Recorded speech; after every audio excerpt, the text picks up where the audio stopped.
Hello,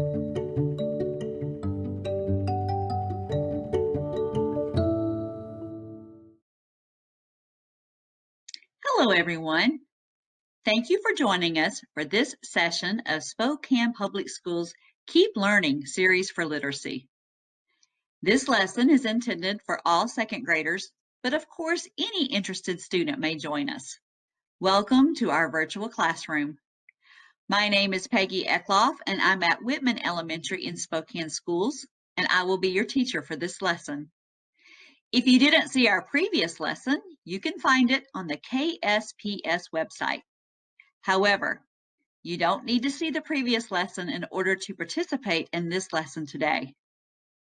Today, we will be learning about how authors use text and graphic features to help the reader understand facts in an informational text. For today's lesson, you will need 2 sheets of paper and something to write with. I will pause for about 10 seconds while you gather those materials. Do that now.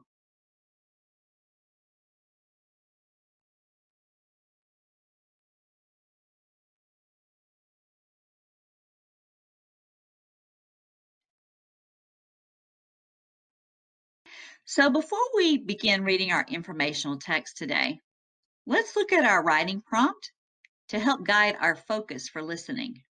Let's read this part together. Text and graphic features. An author often includes text and graphic features to help the reader understand more about the text. Labels are an example of a text feature. Pictures, charts, and diagrams are examples of graphic features. So to summarize that a little bit, I like to think of text features as words and graphic features as something that I can see, like a picture or a chart. Remember, you don't have to have this fancy sheet of paper. I'm going to show you how to do a T-chart on your sheet of paper so that we can begin recording when we see these things in our text. But before we do that, let's look at these words like picture and label. And let's get a kid-friendly definition so that we can understand what we're looking for in the text. I'm going to move on to another graphic organizer now to help you with that. So if you'll go ahead and grab one of your sheets of paper, I'm going to remind you about making a T-chart. When I make a T-chart, I'm just going to draw a large capital T on my paper. So I'm going to go ahead and grab my draw tool. And you grab what you're going to write with. And I'm just going to make a long horizontal line across, and then a long vertical line down, like a capital T. On one side, you can go ahead and write text or graphic feature. And then on the other side, you can write purpose.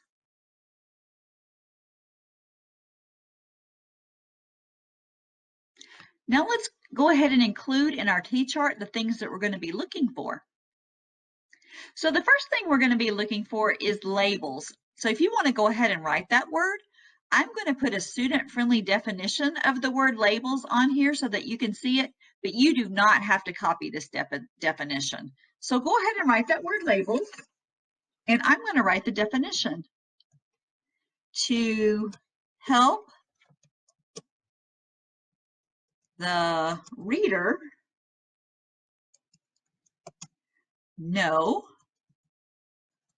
what they are looking at. Okay, so now we know that a label is something that the author uses to help the reader know what they are looking at. Let's look at pictures. Pictures emphasize or draw our attention to or help us focus on important details. Or sometimes authors use them just to add interest.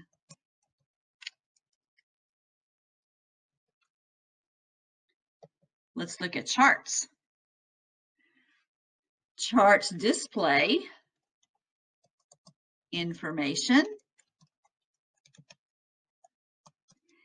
and invite us to further explore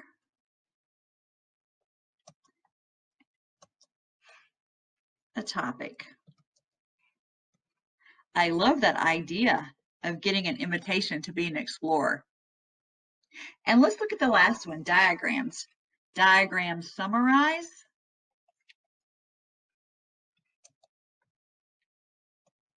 information in a visual way. So now that you know what we're going to be looking for in our text, we're going to be looking for labels, pictures, charts, and diagrams. Let's go now and read our text. Remember, your job is to think about how the author Gail Gibbons is using text and graphic features to help us understand facts about the life cycle of a plant. Go ahead and feel free to jot notes on your T-chart as I'm reading today, especially when you see examples of these text and graphic features, and then we'll go back and look at it together. From Plant to Seed by Gail Gibbons. Most plants make seeds. A seed contains the beginning of a new plant. Seeds are different shapes, sizes, and colors. All seeds grow into the same kind of plant that made them, a sunflower from a sunflower seed, and an oak tree from an acorn. Many plants grow flowers. Flowers are where most seeds begin. Before a seed can begin to grow, a grain of pollen from the stamen must land on the stigma at the top of the pistil of a flower like itself. This is called pollination. Pollination happens in different ways. Often wind blows pollen from flower to flower. Bees, other insects, and hummingbirds help pollinate too. While they visit flowers for their sweet juice called nectar, pollen rubs onto their bodies. Then they carry the pollen to another flower where it comes off onto its pistil. If a pollen grain from a flower lands on the pistil of the same kind of flower, it grows a long tube through the pistil into an ovule. This is the beginning of a seed. The seeds grow inside the flower even as the flower begins to die. As the seeds become bigger, a fruit or pod grows around them.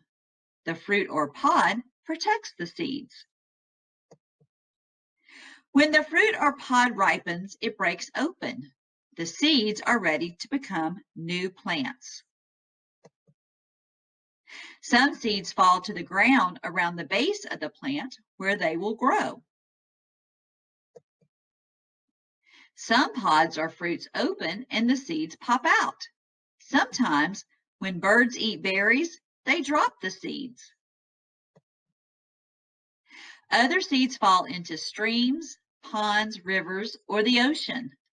There, they travel on the water until they stick to dirt along a shore. The wind scatters seeds. Some seeds have fluff on them that lets them float to the ground like tiny parachutes. Others have wings that spin as they fall. Animals help scatter seeds too. They hide acorns and nuts in the ground. Some seeds have hooks that stick to the fur of animals or people's clothes. Later, they drop off onto the ground. A flower bed or vegetable garden is beautiful. Seeds are planted to grow in the gardens. The seeds come in small envelopes or boxes. Directions explain how to plant the seeds and care for the plants. The beginning of a plant is curled up inside each seed. Food is stored inside the seed too. The seed has a seed coat on the outside to protect it. A seed will not sprout until certain things happen. First, it must be on or in the soil. Then it needs rain to soak the seed and soften its seed coat. When the sun shines and warms the ground, the seed coat breaks open and the seed begins to grow.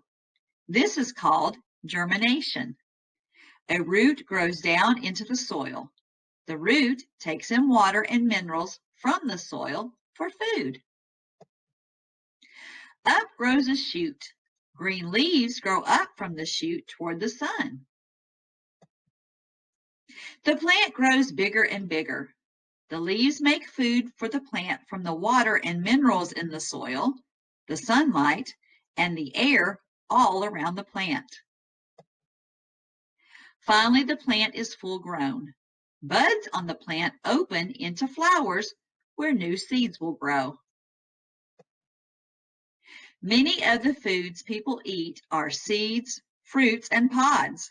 They are full of nutrition, vitamins, and minerals, and they are tasty too. So what do you think? Were you able to find examples of text and graphic features? And did they help you as the reader understand facts about the life cycle of a plant? Let's go back to our graphic organizer and we'll talk about that now. So I wanted us to go back to our graphic organizer. The first thing that we're going to be talking about is labels. So let's just look at that definition again. A label helps the reader know what they are looking at. There were lots of labels in this text, so what you found may be different than what I found, and that's okay. I want to share with you my thinking around the labels that I found. On this particular page, the labels really helped me to understand the different parts of a plant, or excuse me, a plant seed. I'm noticing that she's labeled this a bean, so I know that this is a bean seed. I see a label that says food, the beginning of a plant, and a seed coat. And so these labels really helped me to understand what the different parts of the bean seed were, especially a seed coat. When I read that in the text, I wasn't quite sure what a seed coat is. But looking at this, I know that the seed coat is really just the outer layer of that bean. Inside, I see food, and I see the beginning of a plant. Let's go back to our graphic organizer and record that. So we're back to our graphic organizer. I'm going to erase this part here where the definition is. You know what a label is, and I'm going to put there where it says labels, I'm going to put the bean seed. And that reminds me of the page where I saw that bean seed. And then over here on the purpose, I think Gail Gibbons included this so that we as the reader could understand the different parts of the bean seed. So I'm going to put to help us understand the different parts of a bean seed. We could really see the different parts with those labels that she included. Okay, let's go back and find an example of a picture. There were lots of great pictures in this informational text. I selected this one because it really helped me to understand about different kinds of seeds. Let me reread it first. Seeds are different shapes, sizes, and colors. So looking at this picture, I can see that. In fact, there are some things that I'm seeing on here that before I read this and saw this picture, I might not have even thought of them as seeds. But this really helped me to understand that seeds come in all different kinds of shapes and sizes. So let's go back to our graphic organizer and record that. So on my graphic organizer by pictures, I'm going to record different seeds to remind me that this was the picture that we saw in the text of all the different kinds of seeds. And for the purpose, I'm thinking about why Gail Gibbons would have included that. I think it's helping us as the readers to understand that seeds come in all different kinds of shapes, sizes, and colors, and we could really visualize that. So I'm going to write to visualize that seeds come in different shapes, sizes, and colors. We could really see that. Let's go back to our text and look for our other examples. I didn't find an example of a chart in this text, and that's okay. But I did find what I think is a great illustration of a diagram, or a great example of a diagram. So remember, a diagram helps to summarize the information in a visual way, some way that we can see. So I'm going to reread the text, and then you think about, is this a diagram? And is it helping you to visualize the text, the facts about pollination? So let me reread this. Before a seed can begin to grow, a grain of pollen from the stamen must land on the stigma at the top of the pistil of a flower like itself. This is called pollination. Okay, so I see the stamen here, and I see here the pollen that's going on the stigma at the top, and that's called pollination. What do you think? Did this visual help you to understand that? Let's go back to our graphic organizer.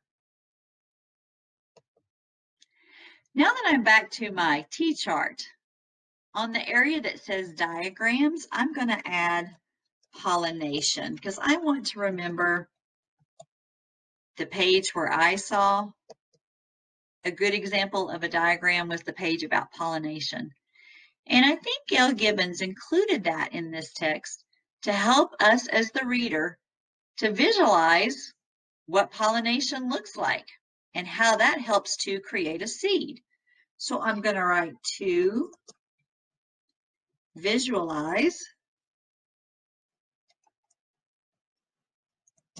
how pollination happens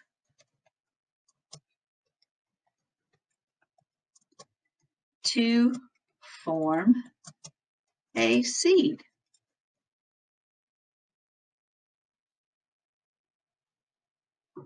So what do you think? You can take one of these items from your T-chart, the text or graphic feature, and then the purpose of why the author included that, and write about that today if you choose. Thank you so much for joining me today. Keep working hard, second graders, and I'll see you next time.